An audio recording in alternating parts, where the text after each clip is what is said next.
ఒక్కసారి కొమ్మూరి గోల్డ్ కి కాల్ చేయండి. తాకట్లో ఉన్న మీ బంగారాన్ని విడిపించి మార్కెట్ ప్రైస్ కి వాళ్ళు కొనుక్కుని మిగతా డబ్బులు మీకు ఇచ్చేస్తారు. రైట్, బ్రేకింగ్ న్యూస్ చూస్తున్నాం. మనం టీవీ స్క్రీన్ పై సినిమా రంగానికి రాజకీయాలకు ఎప్పుడూ విడదీయరాని సంబంధం ఉంటుంది. వెండితెరపై ఒక వెలిగిన ఎంతో మంది నటీనటులు ఆ తర్వాత రాజకీయ రంగ ప్రవేశం చేసి సఫలీకృతులైన దాఖలాలు చాలానే చూసాం. ఇటీవల కాలంలో పవన్ కళ్యాణ్ డిప్యూటీ సీఎం కావడం, తమిళనాడులో దళపతి విజయ్ రాజకీయ పార్టీ పెట్టి యాక్టివ్ అవ్వడం చూసిన తర్వాత ఇండస్ట్రీలోని మరికొందరు స్టార్ హీరోలకు కూడా పాలిటిక్స్పై ఆసక్తి పెరుగుతుంది. సో వారిని స్ఫూర్తిగా తీసుకుంటూ తమ పొలిటికల్ ఎంట్రీ కోసం కొందరు కథానాయకులు ఇప్పటి నుంచే తెర వెనుక ప్రణాళికలు రచిస్తున్నారు. ఈ నేపథ్యంలోనే టాలీవుడ్లో ఒక సంచలన వార్త సోషల్ మీడియాని ఇప్పుడు ఊపేస్తుంది. ఐకాన్ స్టార్ అల్లు అర్జున్ త్వరలోనే రాజకీయ అరంగేట్రం చేయబోతున్నారనే రూమర్ ఇప్పుడు గట్టిగా వినిపిస్తుంది. అచ్చం తమిళ నటుడు విజయ్ అనుసరించిన వ్యూహాన్నే బన్నీ కూడా ఇక్కడ అమలు చేయాలని చూస్తున్నట్టు ఫిల్మ్ నగర్లో టాక్ వినిపిస్తుంది. మనకంతున్న సమాచారం ప్రకారం అల్లు అర్జున్ ఇటీవల కొందరు ప్రముఖుల రాజకీయ వ్యూహకర్తలతో ప్రత్యేకంగా భేటీ అవుతున్నారట.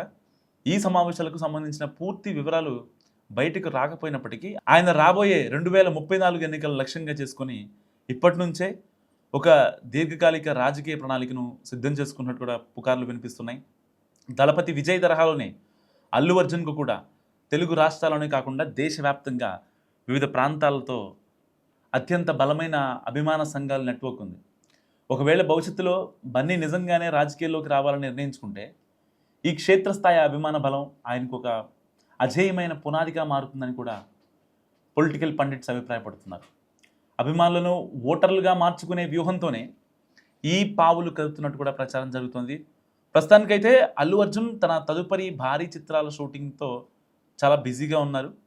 ఆ ప్రాజెక్టులు పూర్తయిన తర్వాత ఆయన లైన్లో మరో 2 పెద్ద సినిమాలు కూడా ఉన్నాయి. ఈ నేపథ్యంలోనే శరవేగంగా వైరల్ అవుతున్న ఈ పొలిటికల్ ఎంట్రీ వార్త కేవలం పుకారు మాత్రమేనా, లేక దీని వెనుక నిజంగానే ఏదైనా బలమైన వ్యూహం ఉందా అనేది మనకి స్పష్టం అవ్వాలంటే మరికొన్ని రోజులు వెయిట్ చేయాల్సిందే. సో గతంలోనూ ఇలాంటి వార్తలు వైరల్గా మారిన సమయంలో ఆయన టీం దీన్ని పూర్తిగా ఖండించింది.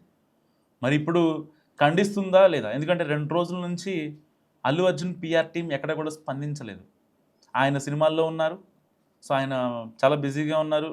ఆయన షెడ్యూల్స్ కూడా చాలా టైట్గా ఉన్నాయి. ఈవెన్ ఆయన గీతా ఆర్ట్స్ దగ్గరికి వచ్చి ఆయన కలిసే అభిమానులకు కూడా ఆయన టైం ఇచ్చే ప్రసక్తి లేదు.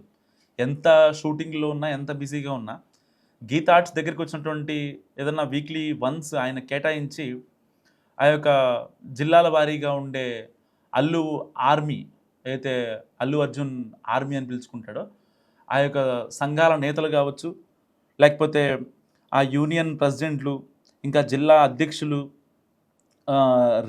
సౌత్ రీజనల్ అధ్యక్షులు, వీళ్ళని కలవడానికి ఆయన ఎక్కువ ప్రయారిటీ ఇస్తారు.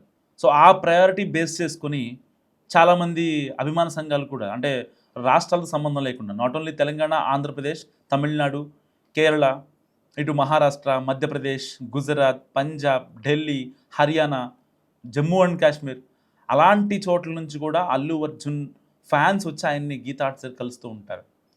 సో ఆయన ఏదైనా ట్వీట్ చేశారంటే ఆయన ట్వీట్కి రీట్వీట్లు చేయడం కావచ్చు, కామెంట్స్ పెట్టడం కావచ్చు, దాని కింద ట్యాగ్ చేస్తూ ఉంటారు. పలానా మేము హర్యానా అల్లు అర్జున్ అసోసియేషన్ అని చెప్తారు. ఇలా మనం ఆయనకు అంటే దేశవ్యాప్తంగా ఒక స్ట్రాంగ్ నెట్వర్క్ ఉంది ఆయనకి బేసిక్గా ఫ్యాన్స్లో. ఆ ఫ్యాన్స్ని గనక ఒక బలమైన ఓటర్లుగా మార్చగలిగితే వాళ్ళ మనసుల్లోకి, వాళ్ళ మైండ్లోకి ఒక రాజకీయంగా ఎదగాలి అనేది కనుక సేమ్ విజయ్ ఎలా చేశాడు, సోషల్ మీడియాని వాడుకొని యూత్లో తనకున్న ఫాలోయింగ్ని అడ్డు పెట్టుకొని సో చేస్తాను, ఒకసారి నాకు ఛాన్స్ ఇవ్వండి అని చెప్పి ఎలాగైతే చెప్పారో same as is plan apply చేయబోతున్నారంటే అవుననే సమాధానాలు వినిపిస్తున్నాయి. మరి ఇప్పటికే ఇంకా జరుగుతున్నాయి 2 సినిమాలు. సో అప్కమింగ్ భారీ ప్రాజెక్ట్స్ ఉన్నాయి అల్లు అర్జున్కి.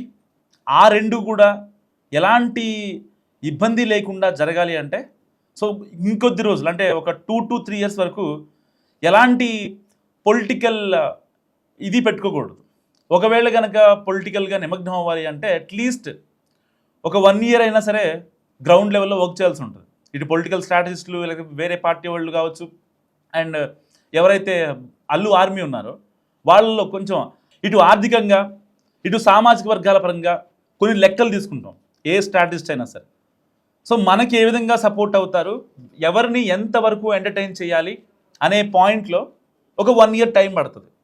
సో అంటే డబ్బులు పెట్టాలి అంటే ఒకవేళ నిజంగా అంటే ఈ వార్తకి అతీతంగా మనం మాట్లాడుకుంటే అల్లు అర్జున్ పార్టీ పెడతాను అంటే అతనికి సపోర్ట్ చేసేవాళ్ళు చాలామంది ఉన్నారు.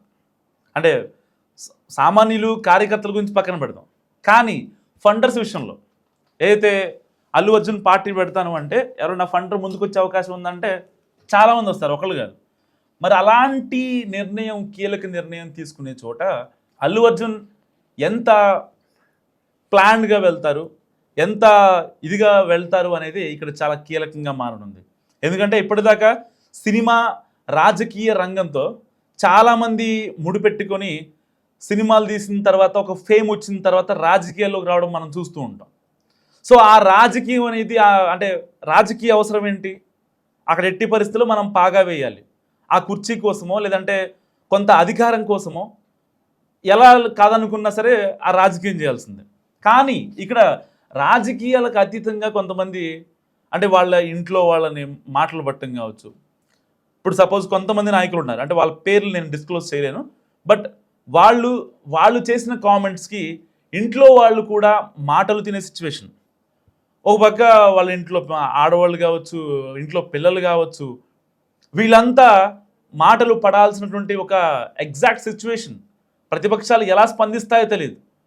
సో ఇటు పార్టీ పరంగా సర్వైవ్ అవ్వాలి అంటే కార్యకర్తలు కావాలి, గ్రౌండ్ లెవెల్లో పార్టీ ఆఫీసులు మెయింటైన్ అవ్వాలి, ప్రతిదీ ఖర్చుతో కూడుకున్న విషయం. ఇటు ప్రాంతీయ పార్టీలు మనం చూస్తుంటాం బేసిక్గా. సో అవి ఒకసారి అధికారం పోయింది అంటే మళ్ళీ అధికారం కోసం ఎంత తప్పిస్తాయో చూస్తాం. ఆ 5 ఏళ్ళు అధికారం కోసం పోయిందనే బాధతో వాళ్ళు ఎంత మగ్గుతారో తెలుసు మనకి. ఎందుకంటే ఒక ఎలక్షన్ జరిగింది అంటే దానికోసం ఇళ్ళు వాకిళ్ళు, ఇంట్లో ఆడవాళ్ళ దగ్గర బంగారాలు అవన్నీ అమ్మేసి ఎంత ఖర్చు పెడతారో తెలుసు.